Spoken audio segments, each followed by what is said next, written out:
अस्सलाम वालेकुम नाजरीन, मैं हूं हकीम ज़िया रहमान और आप देख रहे हैं मेरा यूट्यूब चैनल हर्ब्स। नाजरीन, आज की मुख्तसर सी वीडियो लुकनत से मुतालिक है, जिसे हगलापन भी कहते हैं, स्टैमरिंग भी कहते हैं।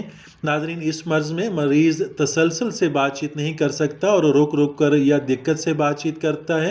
ज़बान के निचले बंधन का पैदाइशी तौर पर ना होना या तंग होना या छोटा होना इसकी वजह बन सकते हैं। ये सर्जिकल इशू हो सकता है या फिर नाजरीन शदीद दिमागी हादसात की वजह से, असबी सदमों की वजह से, सरसाम की वजह से ये मर्ज़ लाहक होता है। हकीकत में नाज़रीन ये एक ज़हनी मर्ज़ है और ज़्यादातर असबी मिजाज अशख़ास को ये हुआ करता है। नाज़रीन, इस मर्ज़ में इंसान बातचीत में किसी लफ्ज़ या हर्फ पर रुक जाता है और बहुत मुश्किल से उसे अदा करता है। मामूली बातचीत में अटक अटक कर बात करता है, लेकिन आहिस्ता आहिस्ता कानाफूसी करते वक्त वो ऐसे मरीज़ नहीं हकलाते, जबकि खुली आवाज़ में ऊंची आवाज़ में बात करते हुए हकलाना शुरू कर देते हैं।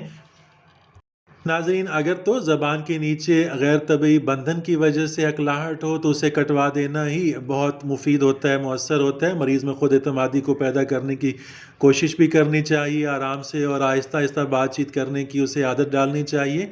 गाना या तन्हाई में एक आधा आदम आईने के सामने किसी इबारत का बुलंद आवाज़ में बार बार पढ़ना भी इस मर्द के अंदर बहुत मुफीद होता है, बहुत मौसर होता है।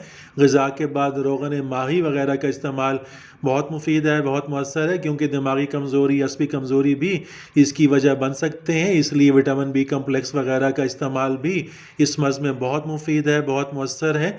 तिब यूनानी के मुताबिक नाज़रीन, हम अकरकरा बारीक पीस कर ज़बान के ऊपर मलते हैं। डायरेक्ट भी इसका इस्तेमाल कराया जाता है या शहद के हमरा इसको पीस कर ज़बान के ऊपर लगाया जाता है। इससे बहुत जल्द ही इस मर्ज़ से छुटकारा पड़ जाता है। अगर कोई और इशू ना हो तो ज़बान की लुकनत ख़त्म हो जाती है।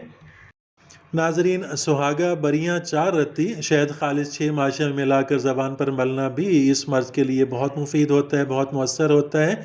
इसके अलावा अकरकरहा 12 ग्राम, तेज़पात 12 ग्राम, मिर्च स्याह काली मिर्च 6 ग्राम, इन तमाम चीज़ों का बारीक सफ़ूफ बनाकर थोड़ा सा सफ़ूफ दिन में 2 बार 3 बार ज़बान पर मलना भी इस मर्ज़ के लिए बहुत मुफीद है, बहुत मौसर है। नाज़रीन, इसके साथ ही इजाज़त चाहता हूँ। मिलते हैं अगली वीडियो में, तब तक के लिए अल्लाह हाफ़िज़।